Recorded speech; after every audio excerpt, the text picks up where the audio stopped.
Et ben voilà, avec ce film, les gens vont enfin arrêter de l'appeler Tolkien. Ils vont désormais tous l'appeler Tolkien. Ou pas.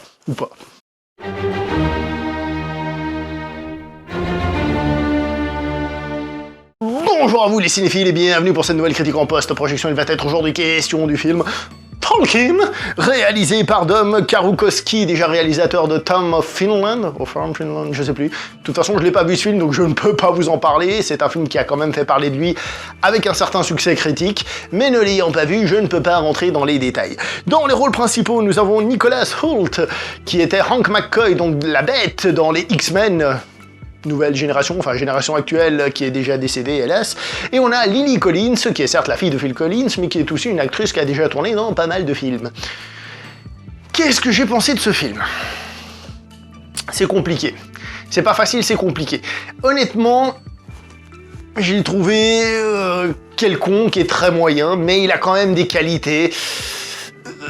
Donc je vais lui donner une gentille note, on va dire, je vais lui donner la note de 6 sur 10. Voilà, il a des défauts, mais il a quand même des qualités.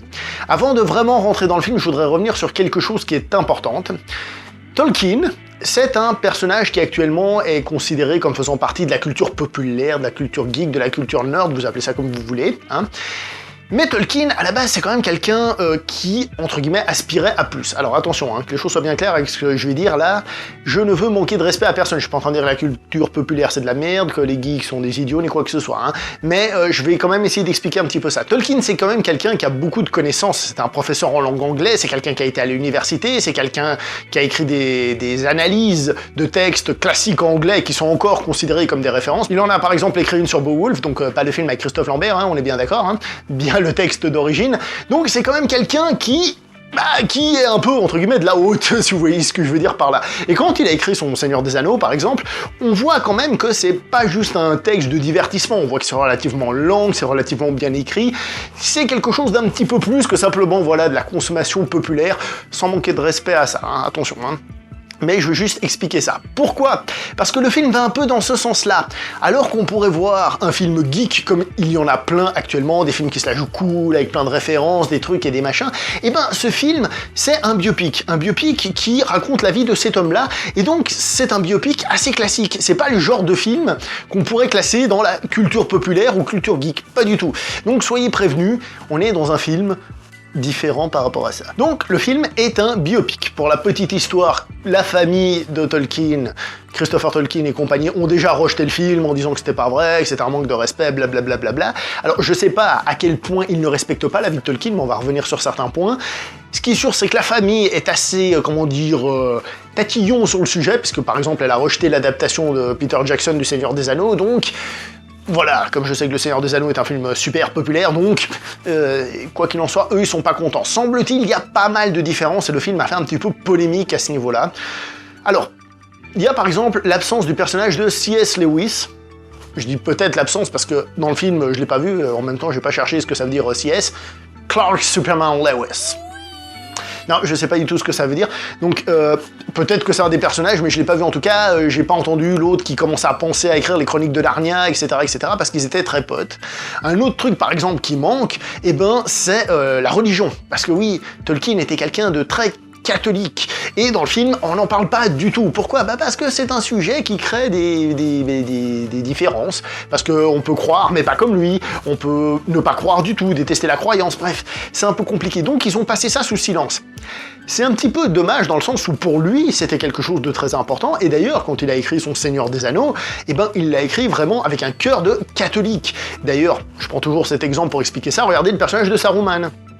Saruman est épargné plusieurs fois par Frodo parce qu'il dit « je n'ai pas envie de le tuer, je n'ai pas cœur à tuer cet homme ». Et ben là on a quelque chose de très catholique, quelque chose qui se rapproche du pardon.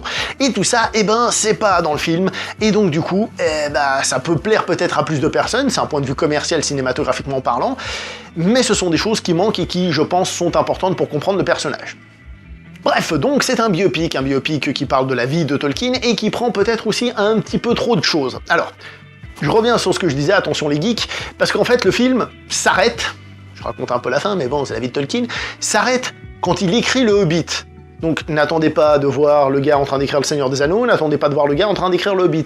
On nous raconte toute sa jeunesse. En fait, on nous raconte la genèse. Ce film pourrait presque faire office de préquel avant de regarder le Hobbit. Vous regardez ce film, ensuite vous matez le Hobbit, par exemple.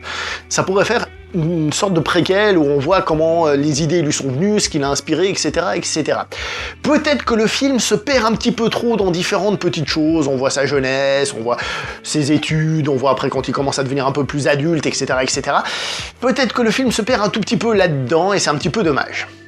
Dans le sens où, ça manque un petit peu d'implication. Alors certes, il y a plein de easter eggs d'une certaine manière, où on voit, ah tiens, ce personnage, il va lui inspirer Gandalf, celui-ci, il va lui inspirer Sam, il y a la Fellowship of the Ring, donc la communauté de l'anneau, ou alors la fraternité, si on se base sur la nouvelle traduction. On voit ces choses-là, on voit par exemple que quand il est au front à la guerre mondiale, il y a un lance-flamme, et ça va lui inspirer le dragon Smaug, ou des trucs comme ça. Donc tout ça, ça y est.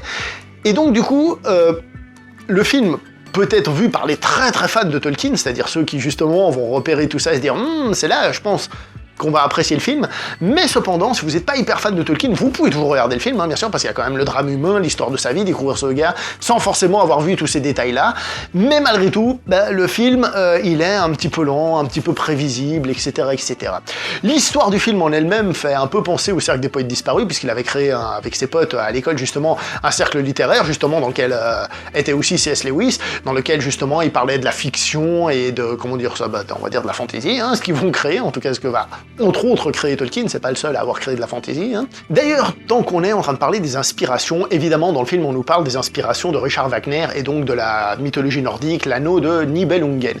C'est marrant parce que dans le film on nous dit en gros que c'est une grosse inspiration, et c'est vrai que quand on regarde l'anneau de Nibelungen, on pense forcément au Chevalier du Zodiaque, mais on se dit aussi que ça ressemble énormément au Seigneur des Anneaux. Mais je crois que c'était pour l'édition suédoise ou un truc comme ça, lorsque le Seigneur des Anneaux est sorti, ils avaient mis comme quoi ça s'inspirait justement de la mythologie nordique, et Tolkien avait écrit un message niant cela en disant qu'en fait le seul lien qu'il y avait entre l'anneau de Nibelungen et l'anneau du Seigneur des Anneaux, c'est que c'était un anneau. Donc lui-même avait l'air d'avoir nié, alors je sais pas si c'était par jeu ou par autre chose, parce que c'est vrai que ça a l'air de ressembler, mais en tout cas là dans le film on te dit c'est ça. Donc voilà, je laisse les spécialistes de Tolkien en bas, je veux des détails, n'hésitez pas à préciser, à corriger le film là où il a dit des conneries, etc. N'hésitez pas, je compte sur vous, moi je suis pas spécialiste du tout. Comme vous le savez, Tolkien a participé à la Première Guerre mondiale, et comme vous l'avez sans doute vu dans la bande-annonce, on voit aussi donc les images qui se créent dans sa tête, on va dire de cette terre du milieu, de ces batailles et tout ça. Je tiens quand même à rappeler que c'est un film qui a un petit budget, donc ne vous attendez pas à une reconstitution, je sais pas moi, du Mordor et autres qui soit absolument grandiose. C'est un petit budget, et en plus, c'est pas le centre du film. En ce qui concerne la guerre mondiale, il y a des moments très beaux, par exemple, il y a un plan qu'on voit dans la bande-annonce où les soldats y chargent, il y a quelque chose, mais n'oubliez pas que c'est un film à petit budget malgré tout. Pour revenir au scénario en lui-même, pendant la guerre mondiale, on voit que le personnage de Tolkien est très attaché à un de ses amis. Alors certes, il est attaché à tous ses amis, mais à ce moment-là, on nous montre qu'il est très attaché à un de ses amis, et j'ai pas très bien compris pourquoi est-ce qu'il est spécialement attaché à cet ami-là, quelle est la chose, quel est le lien. Donc au niveau du scénario, je trouve qu'il y a des choses qui manquent, clairement. De plus, je trouve que le film manque un petit peu d'enjeu. Alors certes, la guerre mondiale, c'est la guerre mondiale, mais c'est pas quelque chose de primordial dans le film. On voit en effet ce jeune Tolkien qui se crée, qui trouve ses inspirations et tout ça, mais c'est la seule chose finalement. Et du coup, ça manque un petit peu, le film se fait donc longuet, peut-être aussi un peu prévisible sur certains points, donc du coup, j'ai un peu de la peine à vraiment avoir adhéré à ça. Si en plus on rajoute le fait qu'il y ait des erreurs historiques, comme je dis, que la famille est gueulée, etc., etc., c'est pas forcément un défaut, ça, dans un biopic, Bohemian Rhapsody, Dragon, l'histoire de Bruce Lee, sont des films qui racontent pas grand chose de très crédible par rapport à la vie de leurs personnages, mais qui sont super. Celui-ci, semble-t-il, il fait ça, mais le film en lui-même, en tant qu'on va dire de fiction, il raconte pas quelque chose qui est forcément très très prenant. Faut savoir pour la petite histoire qu'il y avait 2 autres projets de biopic sur Tolkien qui avaient été lancés et qui n'ont pas abouti, donc je pense que ça doit être quelque chose de difficile à manœuvrer, on va dire. Est-ce qu'il aurait fallu plus mettre en avant, je sais pas moi, les réussites de Tolkien, c'est-à-dire montrer à quel point c'est un être exceptionnel, autre que le fait qu'il ait écrit le Hobbit, justement, est-ce qu'il aurait fallu plus le valoriser pour qu'on se dise, tiens, on est vraiment en train de suivre la vie d'un gars cool et qu'on ait une espèce de rise, sans le fall, juste le rise, et qu'on se dise, tiens, j'ai envie de suivre ce personnage, peut-être. Ça, je pourrais pas le dire, peut-être. Mais le scénario manque un petit peu. Maintenant, on va passer à la partie audiovisuelle du film, et là, honnêtement, il n'y a pas grand-chose à critiquer, c'est très bien. Le film est très beau, au niveau des lumières, enfin de sa mise en scène, franchement, c'est très maîtrisé. Les acteurs sont bons, non, sérieusement, il n'y a pas grand-chose à critiquer à ce niveau-là. La musique, peut-être, quand on sait que Richard Wagner est une inspiration de Tolkien, hein, on aurait peut-être pu imaginer un peu plus justement d'épique dans ces musiques-là, peut-être pour donner justement cette sensation-là.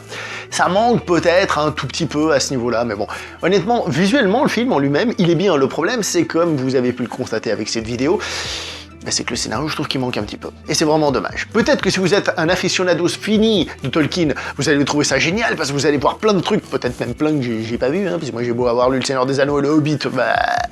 Voilà, je peux louper des trucs, peut-être que vous allez voir plein de trucs que j'ai pas vu et trouver ça génial. Moi, personnellement, j'ai trouvé que c'était...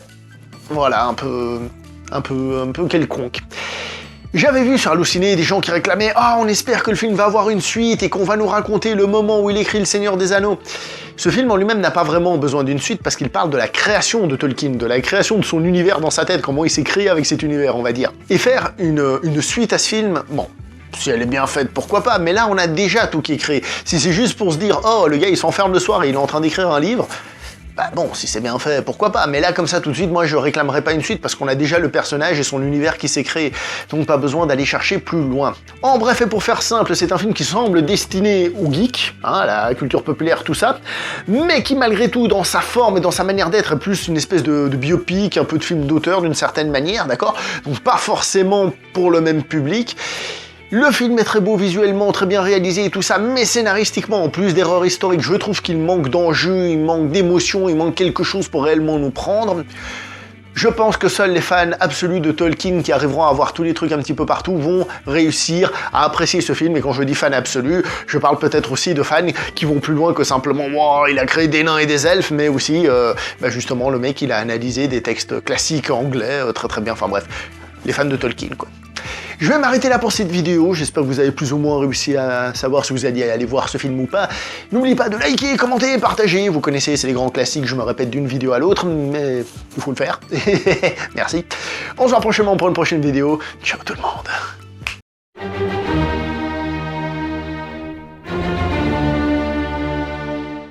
Putain, mais c'est vraiment trop bien ce qu'il a écrit Tolkien.